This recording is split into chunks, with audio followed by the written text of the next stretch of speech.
Check, check, check.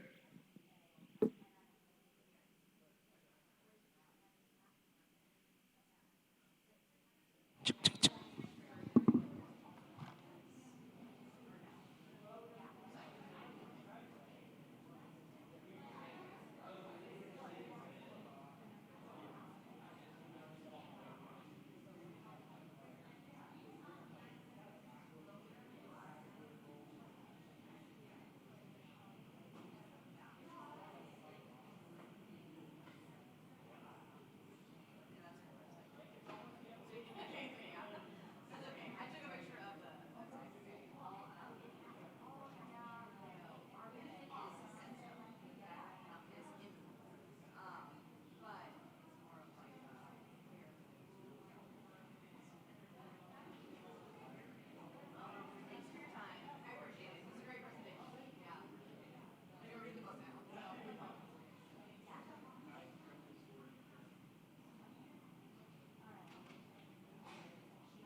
Oh, you did? There's Jordan. Here, let me give you this. This is actually my info too. Is on. Yeah. Oh, Just take that one, good. and then Yes. it's both of us.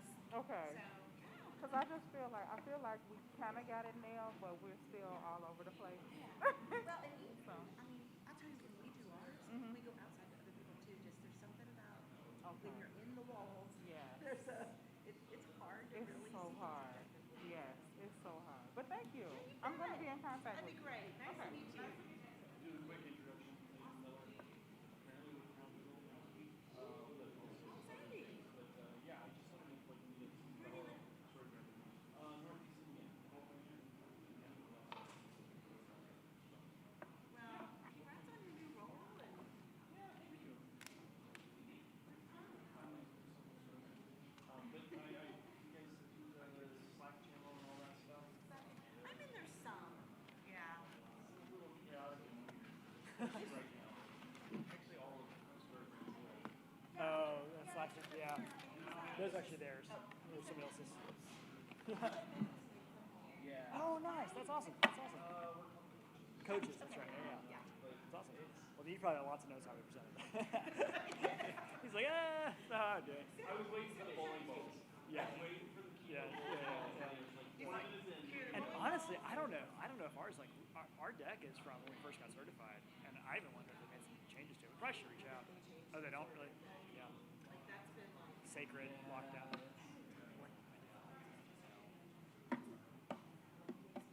We have been told like. Never do it. Yeah. I know we don't. So I actually have seen that. So I mean, we'll change it. Like, well, I know they said this, but. Yeah. We always refer to I'm it. like, No, it needs to change because that It confuses people. And that's I try to remember to like, in time do it. But it's tough. Well, pleasure. Great to meet you. You too. I'm sure we'll see you around somewhere.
This is my chance.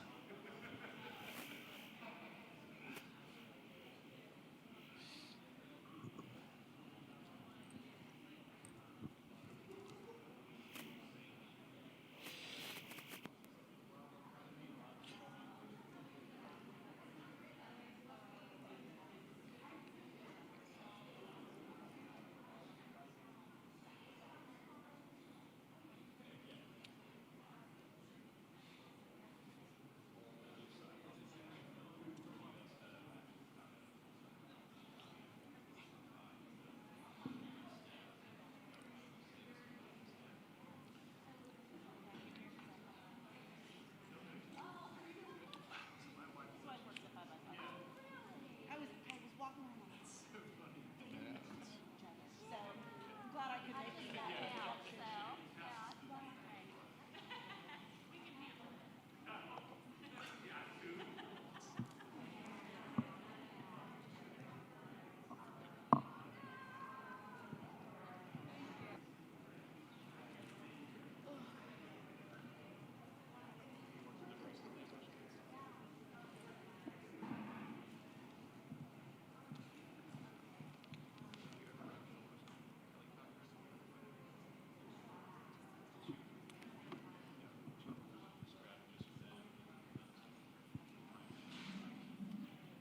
Where do you want me? Want me to just put up a chair here or to the side or? It's purpose, and it's so encouraging It's to me. encouraging, isn't it? It is, because, I mean, I work from home. I'm in this little tiny town. I'm way out in Oregon, and it's not that you feel disconnected, but Yep. you don't realize how many other people are also working to solve the same kind of Yeah. problems. So for me, that's encouraging. Yeah. Some people are like, I want to solve the whole problem all by myself, and I'm like, I want help. I want to know other people are out there. You know? So that's good. It's good. That's right. It is. Well, last night as I was lying in bed, I thought, my world has gotten too small. My Zoom screen is my computer, and this is helpful to just remind myself that there's a bigger world and there's people out there, and it's okay. Yep. Yep. Hey, Brian, you know Mike Parker? Mike Parker, I'm Gary Ringer from Lifesong, and Mike, I work with Mike some now, and I think he He worked for us for 1,000 years ago. So what is he doing with you? Yeah, so we're actually I'm from Lifesong, but basically we'll work together on sustainable business, and so yeah. He's actually the head of a group called the Pins, Uniball Pins. Oh, it's been a long time since I've seen him. I would do that. I knew. Yeah. Thank you, Gary. Yeah, maybe afterwards, maybe it'd be fun to touch base just Okay. a little bit. I've got All right. some questions, but I know All right. it's started.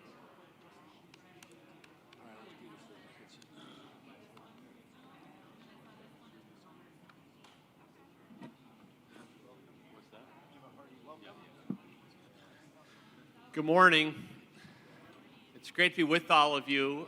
So my name is Brian Fickert. I'm the founder and president of the Chalmers Center. And let me just open us in prayer. Father,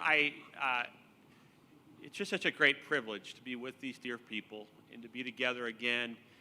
Lord, we've been apart too much, and it's just fun to be with each other and with you. Lord, each of these people is working in different settings in a wide range of contexts. It's hard to imagine that something's going to happen here today that's going to help them, but I pray that you would show up and that you would do something in this room today that would be for the glory of your name, the extension of your kingdom, and that would show your love and compassion to those who are orphans and their families. And so, Lord, Holy Spirit, please just be with us. Welcome him. So Shoshone and I had breakfast yesterday for the first time, but the Chalmers Center is doing some testing of some ideas with Alliance for Children Everywhere, which Shoshone has recently joined. And so Shoshone, tell a bit about your background. I'm not going to go into the whole story, but I work with the Alliance for Children Everywhere. I'm their international programs director. One of our main programs is 100 for Families. And so I've asked Shoshone to join us. We haven't ever worked together. I barely know who he is. He's great. So I've given him freedom to just interrupt me whenever he wants. You don't have that. No, you can interrupt us whenever you want as well. But I've just said, just pipe in and jump in with your own experiences and kind of help us to flesh this out a bit. So I'm so thankful that you're here. Yeah. Thanks, Brian. So the Chalmers Center is a church equipping organization. What we do is we design strategies that churches can use. We field test those strategies, and then out of that, we train churches to use those strategies on their own. We have a particular bent for the local church because we believe it's where God actually dwells in a unique way in this world. But certainly, we believe in the parachurch as well. Oftentimes, what the Chalmers Center is doing is helping churches to start parachurch organizations that are very closely aligned with the local church. So if you're, the Chalmers Center, our full name is the Chalmers Center for Economic Development at Covenant College. It's kind of a mouthful. And so we have a particular focus on economic development strategies, things that you can do to help poor people to be able to work and sustain themselves and their families through that work and glorify God in the process. For a very long time, about 20 years, a little big, and we have to kind of rein it in because it's getting too big for us to handle. But we've been able, by God's grace, to work with about 100 with churches there to reach about learn. And work with church equipping organizations. So we work a lot with Compassion International and Tier Fund, Hope International. We're a small organization. We try to scale through others who are bigger. We are increasingly feeling called by God to work in the space of orphans and vulnerable children because we believe that the economic strengthening of the family is really just so essential. Work with Alliance for time and ask a question, interrupt me, it won't bother me at all. Okay, we together? All right, let's go. So this is a small town in Kenya that I was in a number of years ago, and this is a slum in that town. Here's the garbage dump that's just in the middle of everything, and right around the corner is a little church. And that little church has started a ministry to victims of HIV and AIDS. And they minister to about 50 people who have HIV, and they provide health services and various kinds of counseling services and microfinance services. And so I was there visiting, and this is one of the people that they were ministering to. This lady, we're going to call her Mary. I don't remember her name, but we're going to call her Mary. Mary actually is taking care of 5 grandchildren. The children's parents are deceased from AIDS, and so she herself has HIV, and she is taking care of 5 of her grandchildren on her own. And she has to have a way to support that family of hers. And so she walked up to my desk, and I forgot my little prop here this morning. What did I do with it? She walked up to my desk as I was meeting with this, and she came up and she turned it over like that, and out popped some beads and some thread. And she said, "This is my inventory." She said, "I make jewelry out of this. I sell it in the marketplace. I use the proceeds of that to sustain myself and my 5 children." Now, we're all aware that poor people have low incomes. But what I need us to understand today is that the issue isn't just that they have low incomes. So we often say things like, poor people live on, the next day they're earning nothing. Their incomes fluctuate dramatically. And so in this diagram here, we've got, this particular currency is Bangladesh taka. It's from another presentation I've given. But the vertical axis is money, and the horizontal axis is time. And so you see that their income, the darker line, is fluctuating heavily. It's just bouncing around like crazy.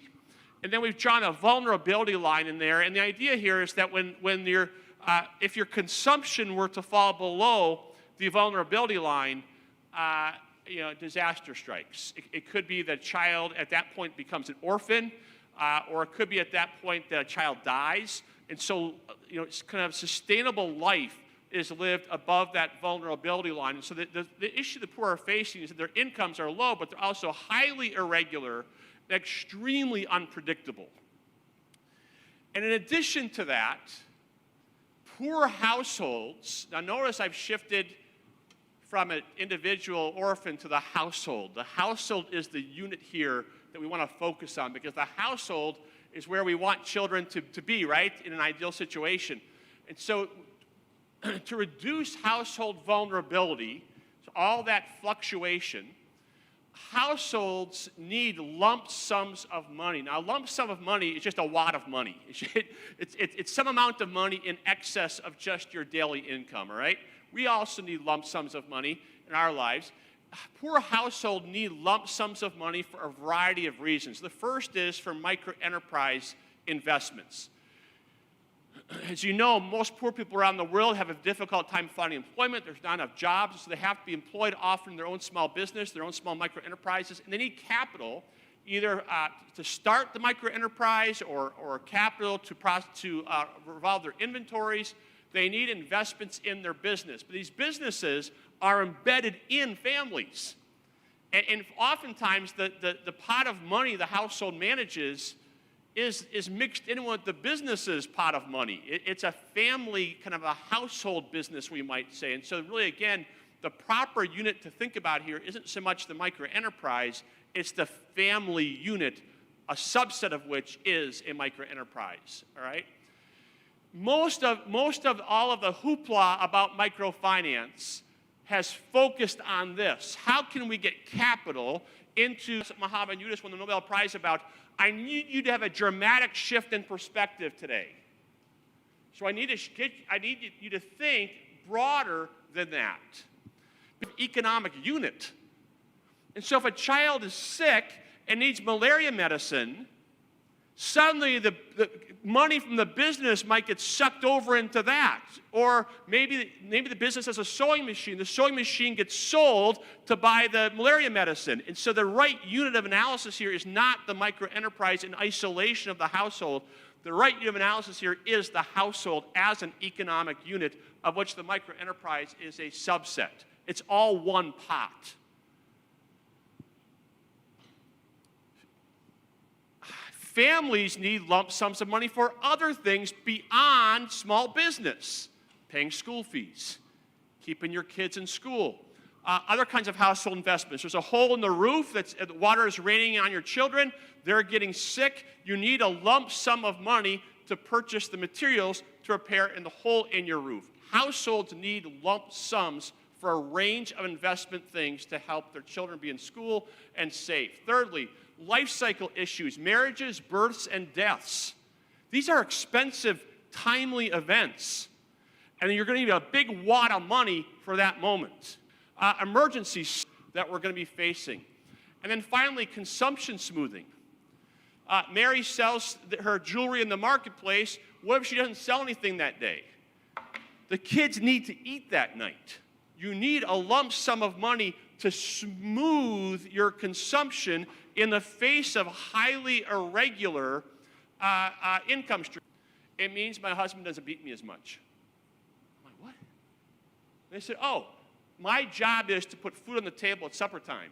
And if I have a bad day in the marketplace, I've got no money, I need to figure out a way to get food on the table. And they said, so we go to our microfinance group, we take some money out, we go buy food, put food on the table, so my husband doesn't beat me that night.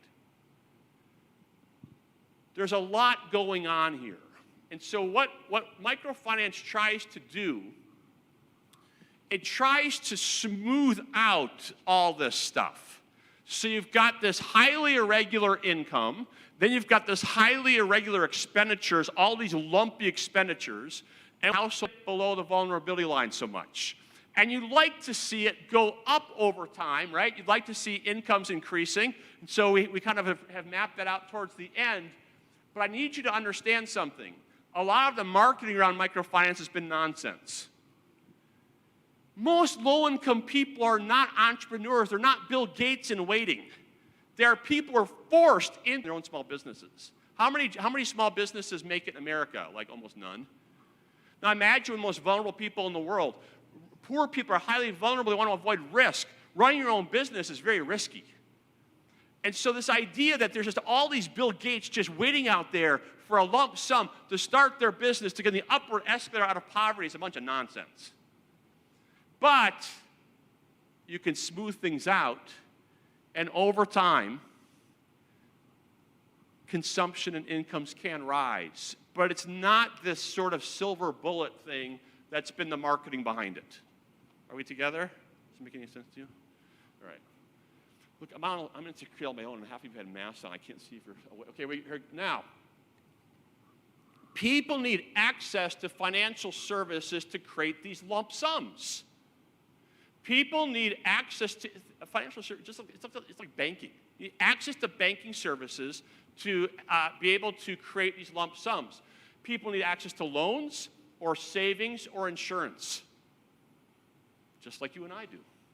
They need access to savings and loans and insurance. Now, managing cash flows constantly in a way that you and I aren't, because their incomes are so irregular and so unpredictable, a significant part of life is managing cash flows. There's a famous book called Portfolios of the Poor.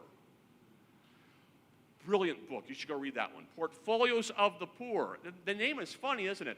But they have portfolios that, now their portfolios aren't stocks and bonds. Their portfolios are $3 they've shoved into the bamboo in the side of their hut. $2 they've placed with their cousin in another village. Some that they've put into the goats they're raising. They are managing assets. They're managing portfolios. The portfolios just look different than yours and mine do. But the research shows that this is a significant part of life, that they go to bed at night worrying, how am I going to eat tomorrow? Where am I going to get the cash from? It's a significant part of life is wrapped up with managing cash flows in a way that most of us, certainly myself, can't relate to. So they need loans, savings, insurance. I could have also put up there cash transfers. There's often a lot of desire to transfer to get the money back to their families, and so I guess I should have put up there cash transfers as well. The problem is banks are not available for poor people. So they need financial services more than you and I do, but they don't have access to them. Banks are not available to poor people, so they often have to rely on loan sharks who will often charge them very high rates of interest to borrow money. What's so interesting is that there's also savings, we might call them sharks. And it's not a great name, but they're often trusted members of a village who will go around and collect people's savings from them. And maybe that person is bigger than the average person, so they're considered trustworthy. They can beat people up, kind of my calling. Or maybe they've got a Rottweiler, or they've got something that makes people feel like it would be safe and money on deposit with this person. This person will go around and collect people's savings. They'll charge 80% interest for the privilege of saving. Are you tracking with me? So you save $10, you get $2 back. Now, why would you do that? Why would you pay 80% for the privilege of saving, do you think?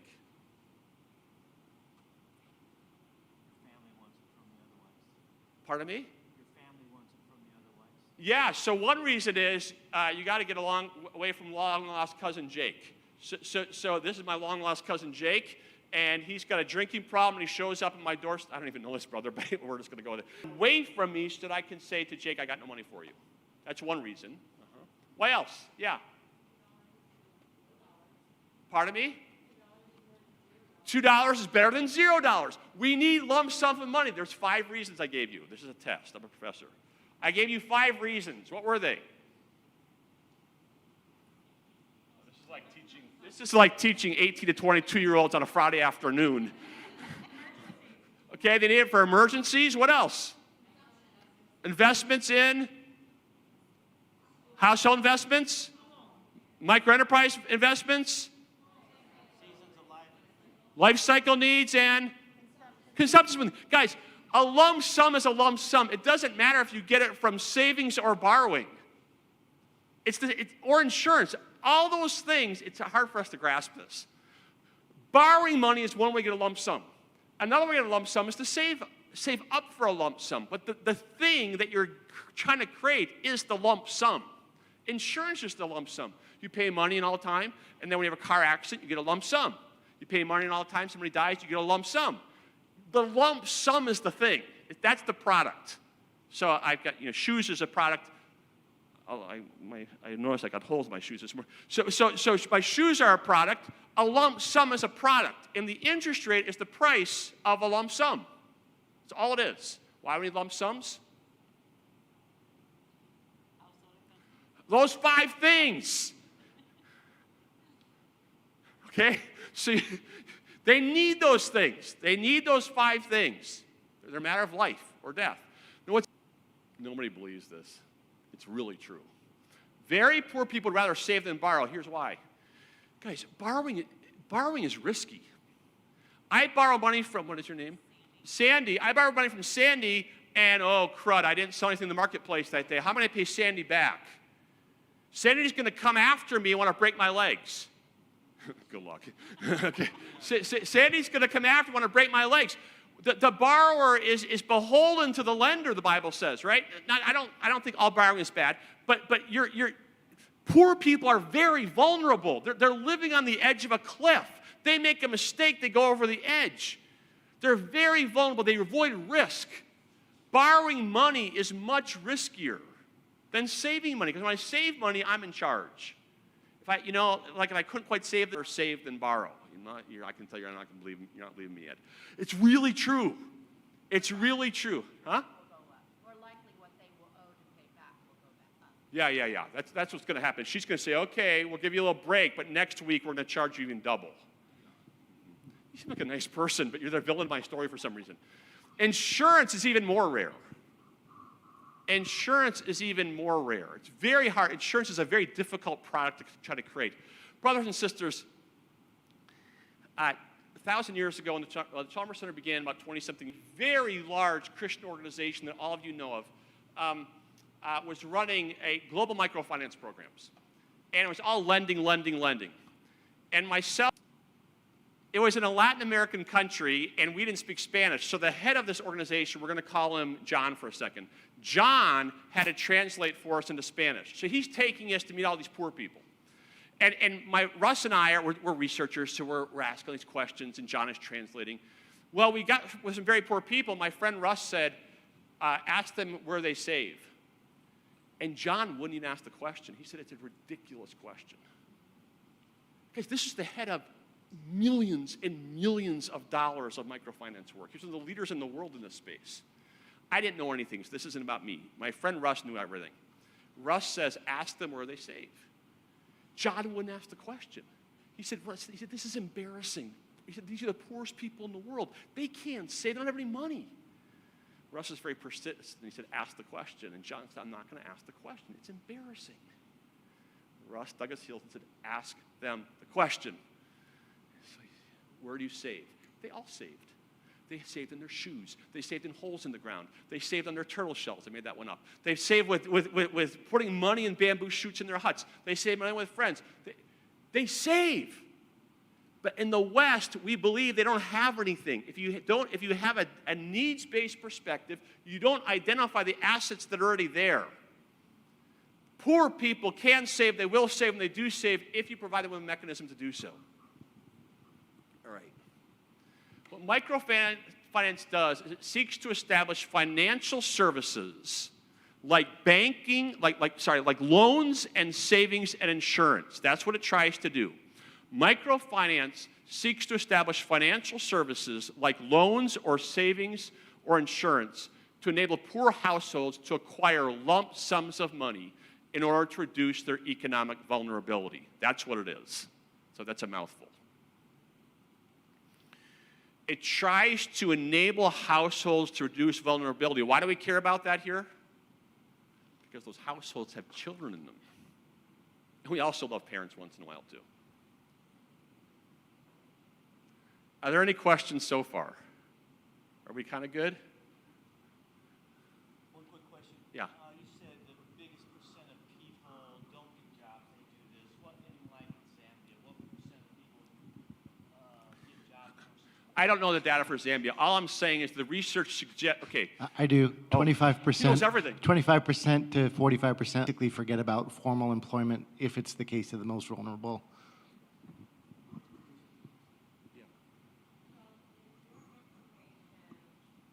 Third world. So this sister has asked, is what I'm talking about the majority world of Africa, parallels in the U.S.?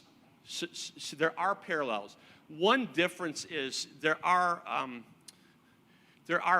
more financial institutions available in the U.S. now exist, and the issue is more one of linking people to existing financial services. A lot of times people are afraid. They don't feel welcome in those environments. In Chattanooga, where I live, a number of years ago, the news every night was that Hispanic immigrants, their houses were being broken into. Hispanic people, Latinos, actually there for them, help them open a checking account, help them understand and link. Now, sometimes the services aren't perfect for economically disadvantaged people, but it's generally speaking more of a process of linking and education. Does it help at all? But similar issues, very similar issues. Okay, anybody else? Do you want to say anything? Okay. Yeah, again, we're trying to reduce that vulnerability. I'm showing this slide over and over again. Microfinance is about trying to reduce that vulnerability so that life is smoother, that dotted line, and eventually when it comes to go up. There's so much I want to tell you, but you might know this. Guys, this isn't just about economic stuff. There's a plenty of research that shows that when life is highly variable, our brains actually change. And you're not going to go over the edge of a cliff and maybe actually think about next week, not just the next 5 minutes. And so there's actually cognitive things that are going to be happening here. It might create more space for witness, but this isn't just economic stuff. It's family overall well-being and stability stuff. Okay? Now, what does microfinance have to do with orphan care? I think a lot of this you can already guess. We've been alluding to it, but very quickly. You can strengthen birth families to improve conditions for vulnerable children and reduce institutionalization, reduce kids being orphans. Okay, this is a church in rural Kenya, and we help this church to use microfinance. And these women are from the Maasai tribe in Kenya. Some of you know the Maasai tribe. It's got some wonderful things in it, but being a female in the Maasai tribe is not easy. The husbands practice polygamy. The women are subjected to backbreaking work, female genital mutilation. And I said to them, who gave you that pickup truck? Some orphan care organization. They said, nobody gave us a pickup truck. They said, we came together. We saved our own money. They can save. We lent our own money to one another. We bought cattle, we raised the cattle, we sold the cattle in the marketplace, we got profits, put the profits back in, we saved more, lent more, bought more cattle. We kept doing this over and over again. Finally, we had so much money, we bought a pickup truck. And I said, what do you do with that? They said, oh, we use it to bring our cattle to the marketplace now. We can bring more cattle to the marketplace. I said, what do your children think of you? And they said, our children think that mommy's a rock star. I'm paraphrasing a little bit here. And I said, what do your husbands think of you? I thought the husbands might be jealous. And they said, our husbands didn't know who we were. Our husbands thought that we were property. They thought we were less than human. They didn't know who we were as women. They didn't know what we could do. The more they talked, I thought, these are Proverbs 31 women. In this group, the gospel is present, and lives are being transformed. I got up to leave, and this lady said, sit down. I'm not done talking to you yet. She looked a little scary, so I sat down. And she said, I need to tell you something. She said, the women in my village don't believe I'm Maasai because they didn't believe Maasai women could do all these things. She said, I'm full-blooded Maasai. I'm full-blooded Maasai, but she said, I'm also full-blooded born again. And she said, here's my dream. Now, if you were there last night, think about the importance of this. It's not the American dream. My fathers, who their little girls are as image bearers of God Almighty, because the Maasai daddies don't know, and they won't put their little girls in school. She said, I want the Maasai fathers to know. She said, I want those little girls to know who they are as image bearers of God Almighty. It's not the American dream. It's not more stuff. She's going out into service. This is a missionary of the Church of Jesus Christ in the 21st century. Local resources, all local resources, local empowerment. Are we together? And the children in those families are less vulnerable than they would be if these women weren't in this situation. What else does microfinance have to do with orphan care? It can promote deinstitutionalization by strengthening birth families for reunification, foster families, and adoptive families. If we want to put kids back in, if we want kids to get in families, we need families that are economically strong enough to absorb those kids. So this is you all need this. This is what you need to make that family unit strong. It's not all that it's needed. It's not all, but it's part of what you need to strengthen that family to be a safe place for children. This is an example from Kenya again. This woman here is has a ministry. Her name is Josephine. She has a ministry to vulnerable children. But all these children have been placed in families. And so they are coming for, she helps support the families by providing food daily for these children. But then she's also, all of the families of these children are in microfinance groups to strengthen the families. All right? You can also use it to improve the lives of former orphans. Orphans they grow up, right? And so that same woman, Josephine, is providing microfinance services and training to the care system they're in. They need to support themselves. And so she's using microfinance to help law or not. Okay. There are several options in microfinance and several ways that you could approach this. Okay, and the first option is what we call the credit for micro enterprises approach. This is the one that gets all the institution, and they get money from donors, and they lend that money to poor people, and they collect it back. This is what the Green Mean Bank does. This is what many large microfinance institutions do. They get money from donors, so the capital is coming from outside, lends money to poor people, and collects it back. Typically, what is the interest rate which they're charging? It depends on context. It depends on the inflation rate, but it would be very common for the interest rates to be between 30% and 40% annually, which isn't really. It sounds high, but it's not, because if you look at the rate of return that the microenterprise 50% interest per year, and you're cycling